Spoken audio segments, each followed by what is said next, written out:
This is the Rays POSTCAST, your instant game reaction for the Tampa Bay Rays, part of the Locked On Podcast Network. Your team every day.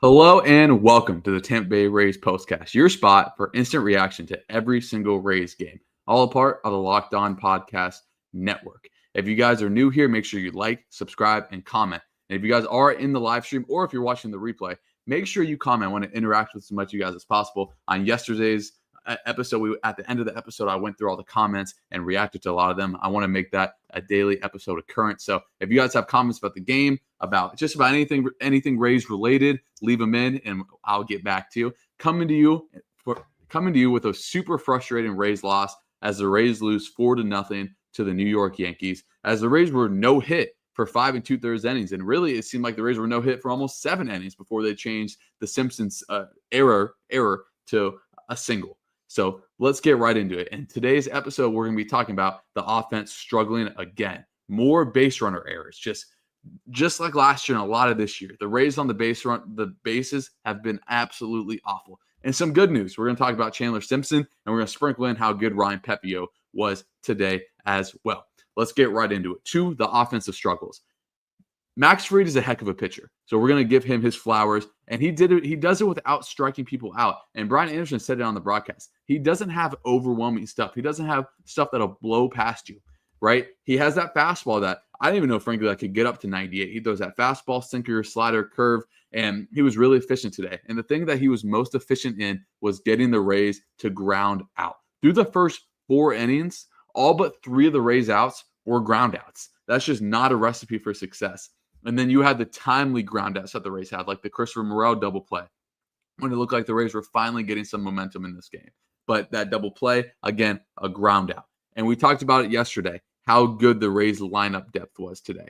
It was a complete opposite today. No one could buy a hit. And now the Rays have been shut out for the 3rd time in the last 5 games. It's really hit or miss with this offense. They score 16 runs against the Red Sox midweek. They scored 10 runs yesterday and 4 runs in the 9th inning, and then another 2 runs in extra innings. And today, their offense was completely inept. And it was just incredibly frustrating as a Rays fan because they have not been able to find that consistency. And I don't know when that consistency is going to come. Some guys we targeted yesterday, Christopher Morel, another rough showing today. And I said yesterday he needs to limit the strikeouts, and today he limited the strikeouts a little bit. But his base running issues were a problem in the second half of last season, and they've been a problem this year. He was a guy I pointed out yesterday that needs to be better, and he has not been very good so far this season. Now yesterday when I said his last 12 games, he's only had 1 hit. Now in his last 13 games, he's like 1 for 18 with over 12 strikeouts. That's just not good enough from a guy that the Rays were hoping to be their everyday left fielder.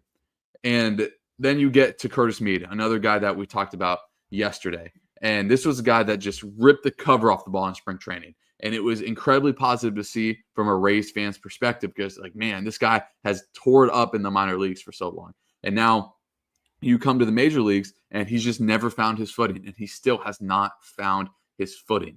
And then you get him against a righty in the 9th inning. I'm surprised Kevin Cash didn't go to Brandon Lau. I'm assuming they just want a full off day for him, which I get. It's a long season. The Rays finally get an off day after playing like 14 straight games. So you need to rest some of those guys. But, man, Curtis Mead is a guy that everyone kind of tapped like breakout. And now Jonathan Ronda is having that breakout out of they're not rookies, but out of guys that have been up and down the last few years for the Rays like Curtis Mead has been.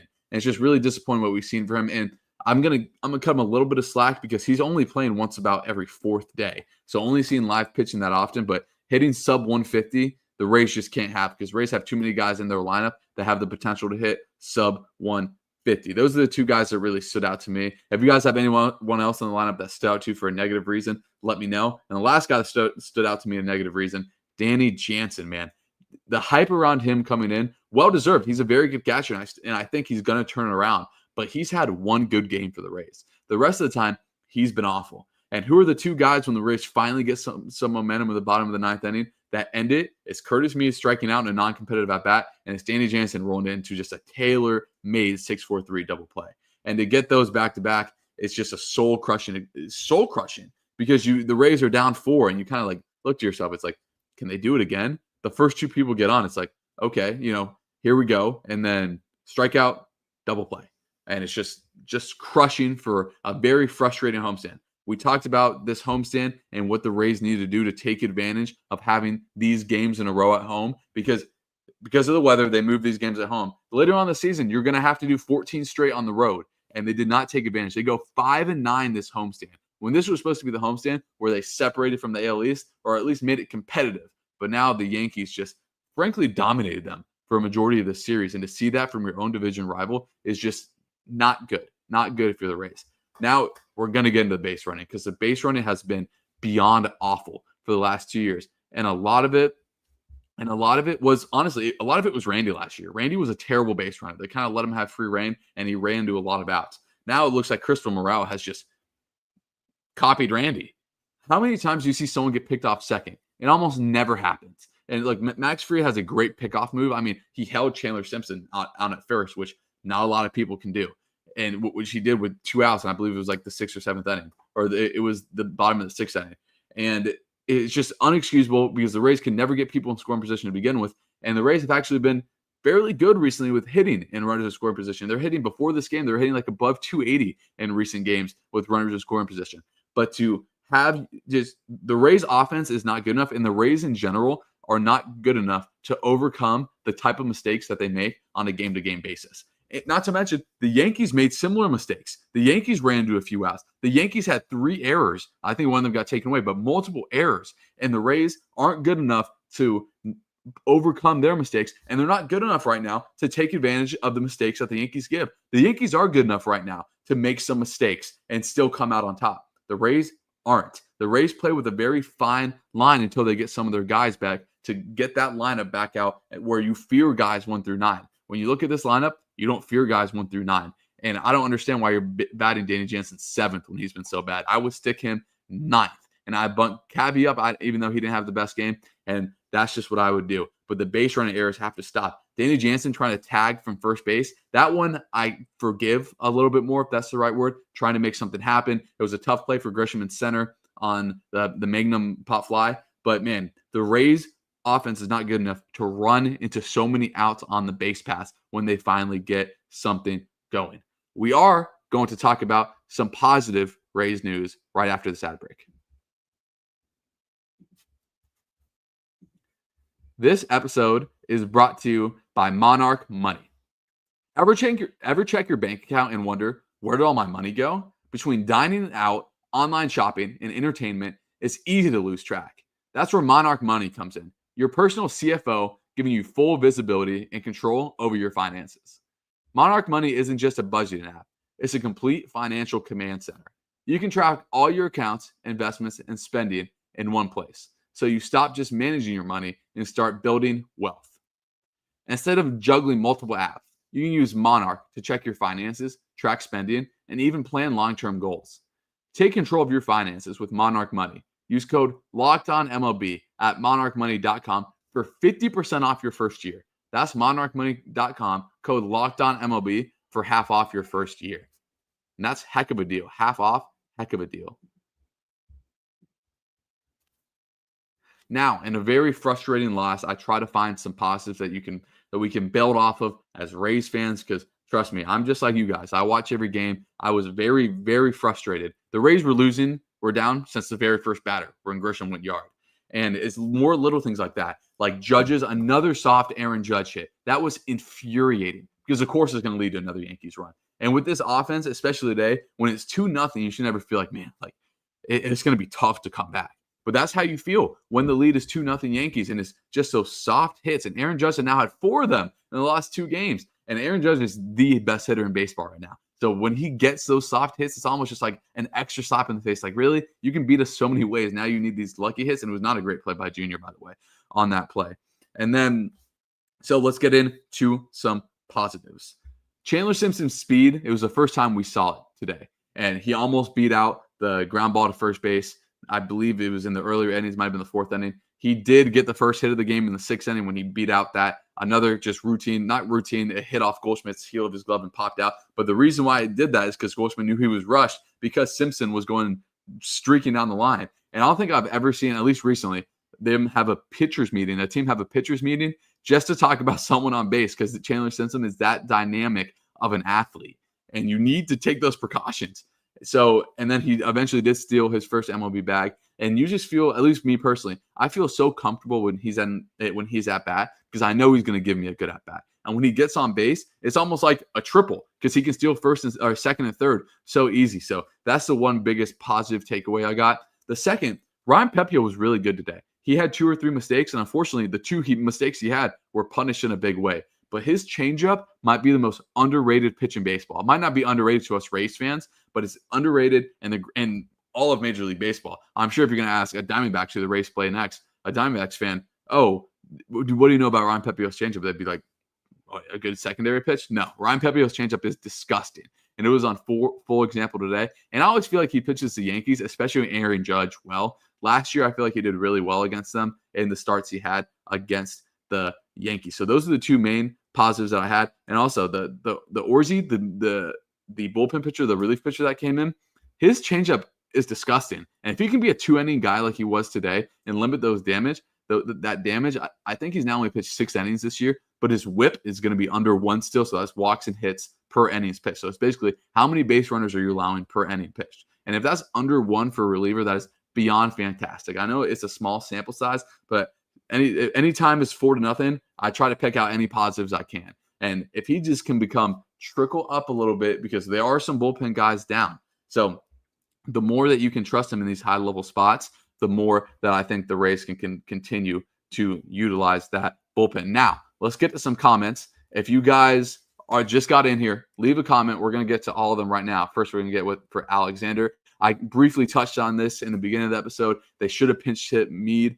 I agree, but it might have been just a complete off day for Brandon Lau, which I don't love. But when you play 14 straight days, Brandon Lau is in the field every day. He doesn't get many DH days, especially because they're DH and Yandy almost every single game. So it might have just been a complete off day for him. And there's not, unless you want to go to Cameron Meisner in that spot, which I also wouldn't have minded. But Curtis Mead doesn't face too many righties. I think the Rays front office kind of wants to get that sense of, okay, he's not in the best situation. He's playing once every 4th day, not seeing that many pitches. I think they wanted him to maybe give that fair shake to him and let him get as many at-bats as he could. Alexander chiming in again. He said, I had a feeling it was over when Cash let him hit. Now it's D-backs and Padres next. Yeah, and the only thing I could say about the Rays going on the road, I think they need to get out of Steinbrenner. Sometimes it can be a good thing for them to get on the road. And again, I'm taking this Rays rotation almost over anyone in baseball. I'm taking this bullpen. I think this is a top 10 bullpen. I think when this bullpen gets going, it can really get going.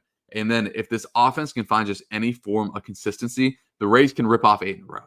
So I think I'm hopeful. I'm trying to be an optimistic Rays fan here. I'm hopeful that the Rays can get out of town, get out of Steinbrenner, get out west, and really just, I don't know, sometimes it's just a mental reset when you get out there and start to put some good games together. And I think having tomorrow off, I mean, the Rays haven't been off in almost 2 weeks. Again, just another reset, get out there, get going, and hopefully pick up some wins. We need a winning road trip. We got 6 games this week.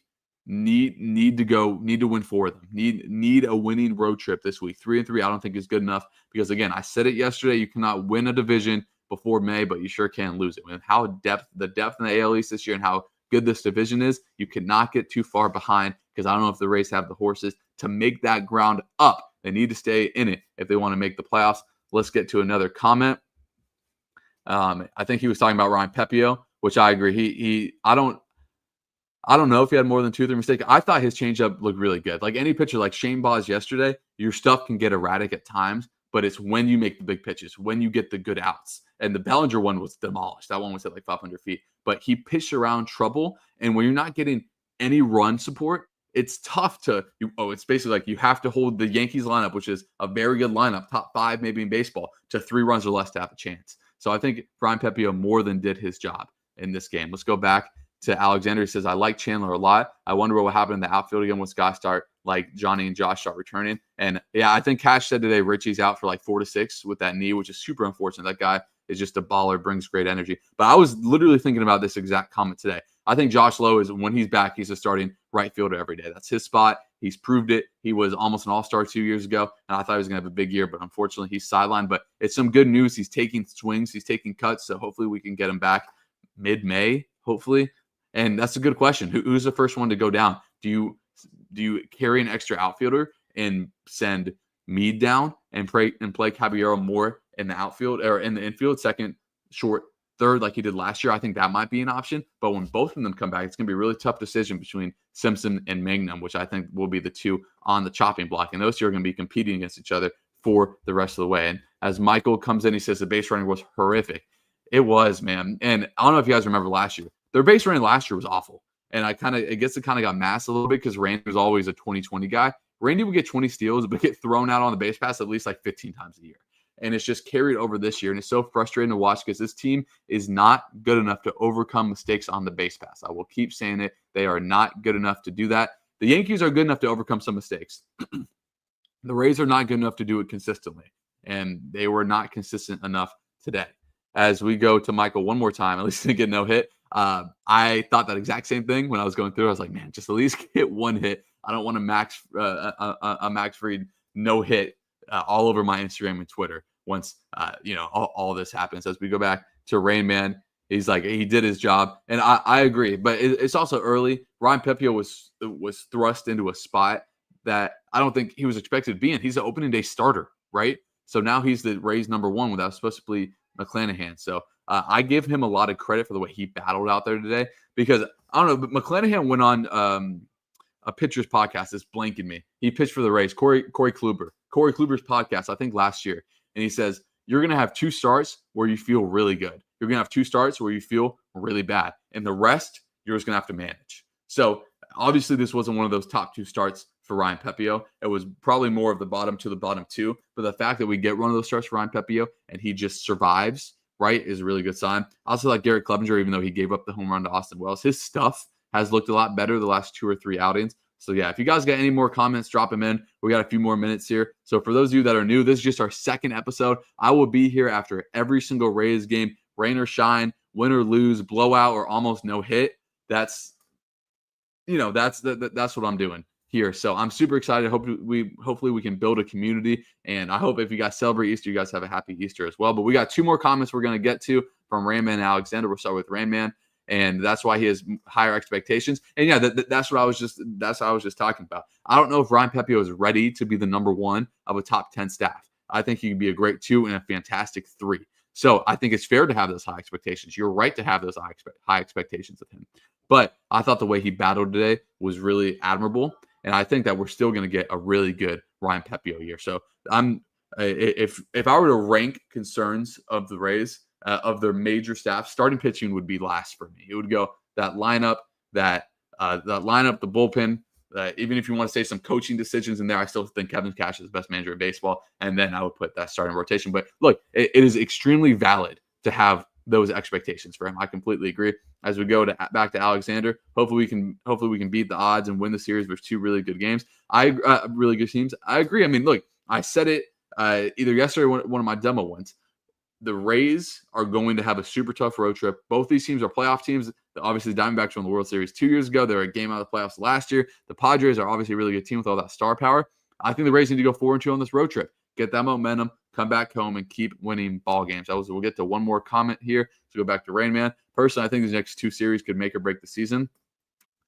It's tough to say. I almost said it yesterday. I did say it yesterday. It's tough to say there are must-wins in April when there's 135 games left, but I do agree with you, man. It really seems like they need to get 4 out of 6 in these times. And if they're playing, they might be playing a 4-game series in there. But anyway, I think they need to obviously win more than they lose. That's the moral of the story. As we got one more new comment in here, I want to always showcase new one. If you guys comment, you're going to get a shout out in here. I want to definitely build that kind of community. And so we'll get him in the Bronx. I hope, man. I hate losing the Yankees. Frankly, I think it's embarrassing the way they take over our ballpark, and it's part of the reason that the Rays get a bad rap as a fan base. We know the Rays have super passionate fans, like everyone in here and everyone that will watch this video. So to kind of see that is frustrating, and hopefully we can get them back. So, like I said, I'm gonna be here every single game for the rest of the season. If you guys are watching the stream, like, comment, subscribe. Join us on Tuesday. It's going to be a late night with the Rays. They're going to be out west. I don't think the game starts till 9:40 Eastern, so we're not going to be on until probably after midnight. But still come in here. I love interacting with you guys. And with that being said, I had a great time, and I hope that you guys will join me for the rest of this season. And I hope you guys enjoyed what you saw. If you did, leave a like, comment, subscribe, and we'll see you guys on Tuesday.